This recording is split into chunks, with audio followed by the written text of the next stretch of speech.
You guys know I love underwater pancakes. See, Flop Flop?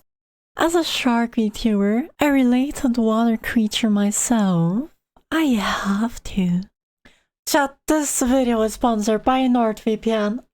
Not me, I don't get money. I'm broke as shit, but at least this guy gets money. How fortunate for him. Or just gnosis. That was me! That was me, chat. So, I wanna share something with you, and that's the true facts. Raise the floppy sombreros of the sea, or how we call them occasionally, sea flap flaps, or underwater pancakes. Both are really based.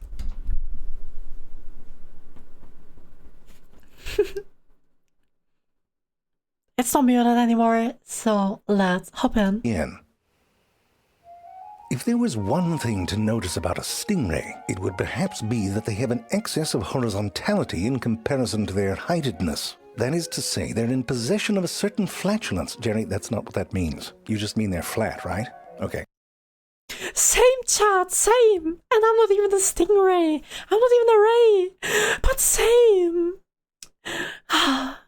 This planet is so cruel. They're flat. This body plan evolved from one that was shark-like. The pair of pectoral fins that hang off the sides of a shark expanded outward and up around the head, a bit like if you said, stick 'em up. As these fins grew, they became much more complex, evolving into a skirt of what looked like long, many-jointed fingers. A covering of connective tissue and sheets of muscle create a strong but flexible structure, and this opened up some new possibilities for movement. In the shark, muscles in the trunk move the tail back and forth horizontally, and the pectoral fins are just used for stabilization. In stingrays, most of the trunk has disappeared. I love how they flap around. Oh my god. Oh my. Rays are so nice. But those pectoral fins have the ability to move in wave-like patterns, and that movement pushes against the water in a way that creates thrust and lift. Now, some members of the ray family, like the guitarfish, this is just a mix out of a ray and a... How do I call it correctly? I don't care. A normal shark. Pancakes. sort of went halvesies on this. But the stingrays, they were all in, because this new body plan also gave them the ability to hide. And many stingrays are very good at pretty good at hiding. Sort of left some bits out there, didn't they? But I get it. I mean, when I do dishes, I give up right around the silverware. Still an A for effort. Stingrays can bury themselves quite quickly, and that's because they know how to swirl the water just right, causing the sand to be distributed evenly over them. Have you ever seen like a stingray in the nature, in the ocean yourself? I mean, I had to figure out that I'm allergic to saltwater ones as a child, right? So I was diving or like snorkeling as a child and was just swimming a little bit. And I've seen some rays. They're really nice. I like them. Flop flop. Right, minus the tail. Flop, flop, Sure, flop, on flop, occasion you'll find one that sucks at it, disguised more like a floppy sombrero of the sea. But hiding is not their only defense. The top part of stingrays can often look a bit bumpy, and that's because they're bedazzled with these little nubbins called dickles. They're made from enamel and dentin, so they're essentially bodied teeth. And sometimes they look like little fangs. They can get quite spiky. Certainly some degree of protection there. But come on, for some of the larger predators, they're essentially like croutons in a salad. Just provides a little extra crunch. So over time, a little patch of these denticles on the tail evolved into something a bit more substantial. I mean, at rest like this, it looks about as dangerous as an extra pinky. But underneath that layer of skin, you got one of these. Looks like an arrowhead with a stutter. Yeah, this is where the fun begins. Whatever it looks like, it's got some bad intentions. That's not bad intentions. This is like a badass sword. Look at that. Damn. Imagine swinging around that thing. Oh my. They keep growing and are replaced if they shed or break off. And these grooves here are lined with cells that create venom. So it's not like a needle, more like a shiv soaked in toxins. If an ocean robot happens to step on them, f***ing ocean robots, they raise their tail up. The back part of the tail is a bit more floppy, so just raising the tail exposes the stinger. From there, they can strike upwards or slash from side to side. When they make contact, the skin on that stinger tears. And then you got serrated edges and leaky venom and things break off. It's a mess. I mean, it might seem like overkill, but that's what you gotta do when you're shaped like a cookie. You play hide-and-go-seek to the death for 300 million years, of course you're gonna make some modifications. For example, the eyes, they went to the top. 2 little periscopes for that sand submarine. Look a little like a drunk smiley face in a hoodie. And right behind the eyes, you got the creepy holes. The science hippies call them spiracles, whatever. What they are is sort of like an internal snorkel. Yes, let them breathe. Don't judge them for breathing. This doesn't look too bad. This looks kind of adorable. Don't judge them for this. So they can pull in water from the top and get it to their gills, which are on the bottom, along with the rest of their face parts. Might seem like a design flaw to have your mouth pressed into the sea bottom like that. But here's the thing, stingrays love to feed on bottoms. Shush. And when Oh my.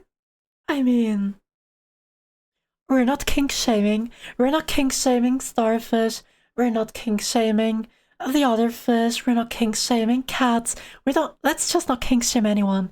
Let's just have stingrays or rays in general, sea flaps. Let them have fun with their bottoms, and we're alright.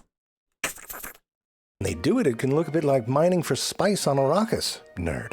What they're doing is searching for worms and crustaceans and things like that, and then power washing them out of their habitats.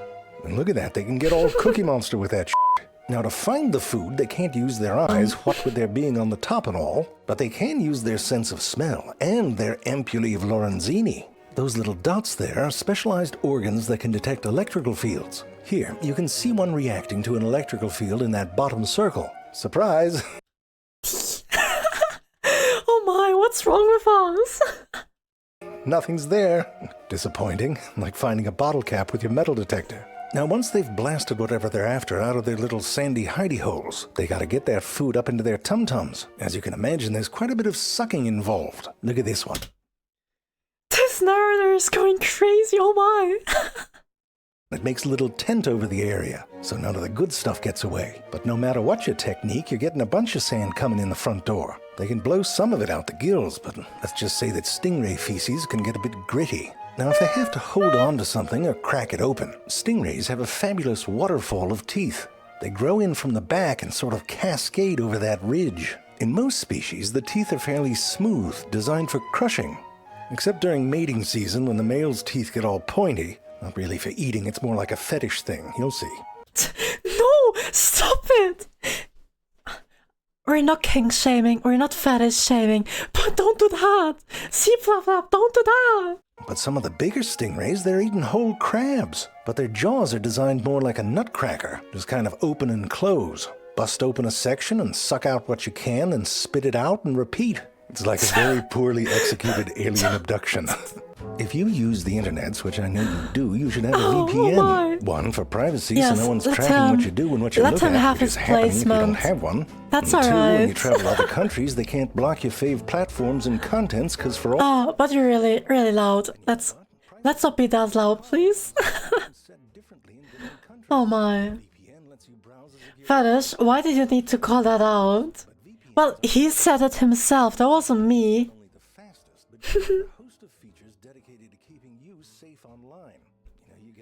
Oh damn. Oh damn. Thank you, Joe, for the follow. Welcome in. How are you doing? And Merry Sharkmas.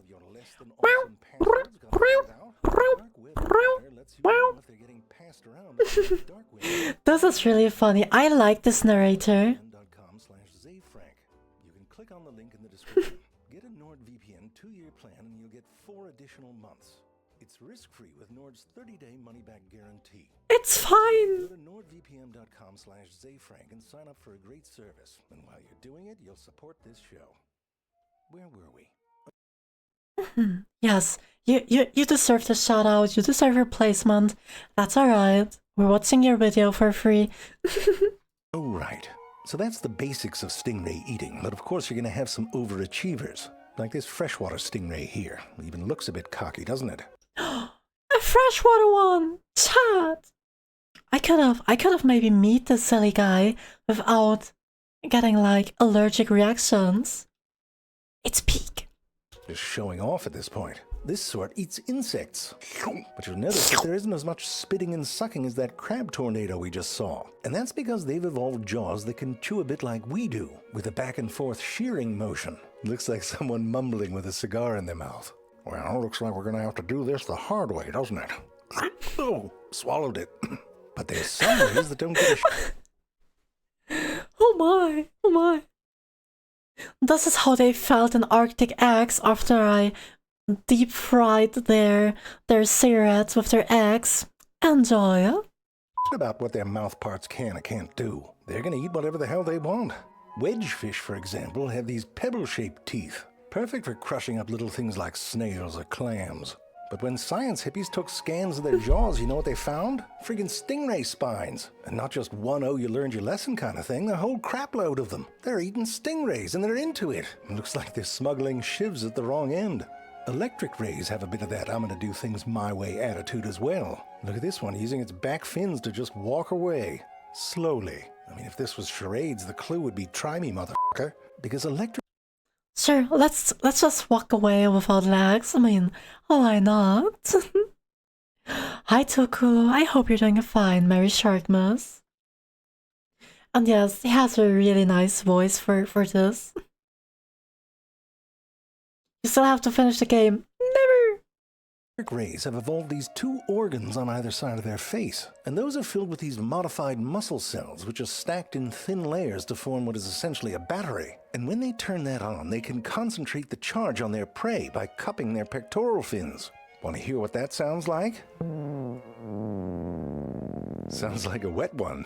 In terms of what it does to the fish, well, you can see what happens. Mummy, one of the fish is sleeping. And look at the ray caught in the act. No, when I got here, the fish was like that. No, I was trying to save him. You know, defib, stat. And they've got another party trick. Look at that. They can extend their whole mouth in case they zapped something. What are you? What are you, creature? So greedy. The crevice. And I'm no expert, but I'm just saying, I think that stingray just yawned. Now, the cow-nose ray doesn't have an extendable jaw, but it clearly wanted one or something like it. There, you see it? That thing flapping around on the front? Never seen a cow nose do that, I'll tell you what. Those are called cephalic lobes. Wait, stop. Look how cute it is. It looks like a little frog. But remember... This is probably the worst frame you can get out of him. Don't call the sea flap flap a fucking frog! Why? You creature! Oh my! This man must have had his time of his life recording this shit. Oh my! That's what is so nice.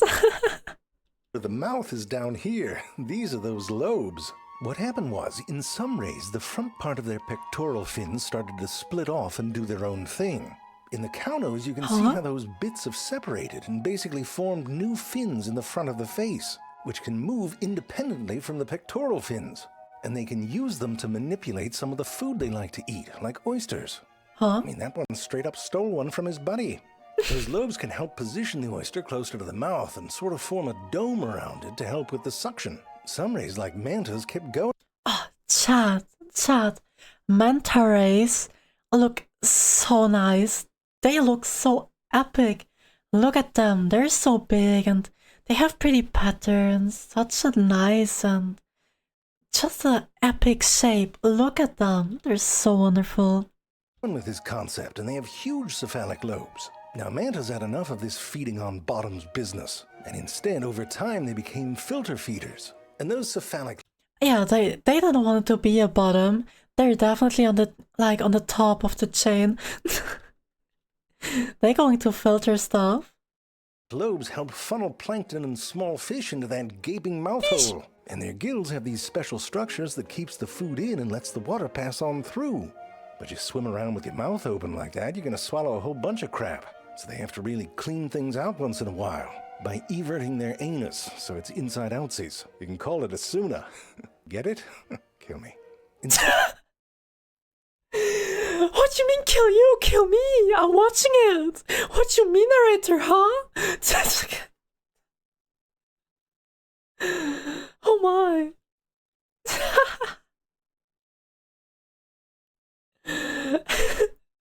Us, chat! Us! Kill us! What the hell is wrong? Oh my. I'm glad I found this one. This one is really nice. Instead of waving the edges of their skirt around like stingrays, mantas move with a more flappy motion like a bird.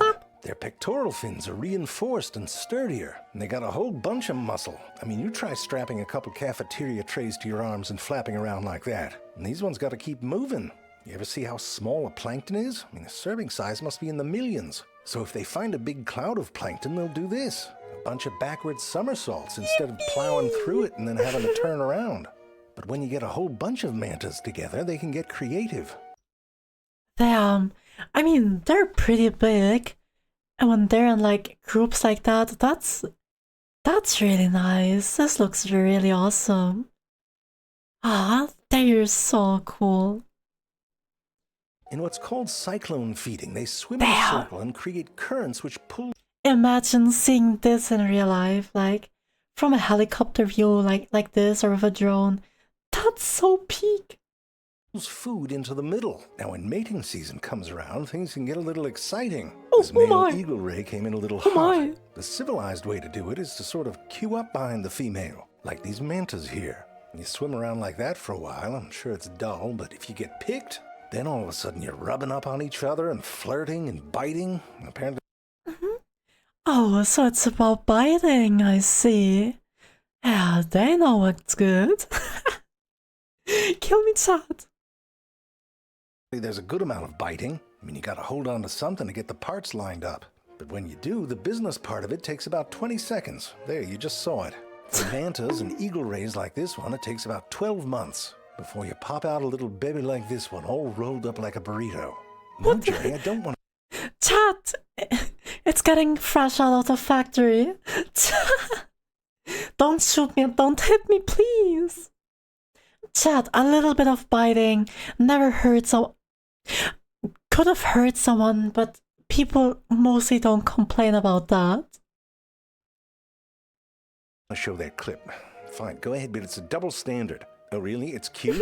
All right, I'll get naked on a window and squeak my junk around on some glass. See if that goes viral on Instagram. You know what? I'll paint a face on it, too. But they got nostrils that look like eyes. Try I that. can make my belly button look like something. It's bullshit. What do you mean, which part's the junk? No, not the leg things. Those are part of the fins. This creature! There's two tiny little things all the way in the back. Yeah, they're sperm tubes. No, that's what I'm saying, Jerry. It's a double standard. What the hell? No, I don't have two of them. Jerry. Jerry!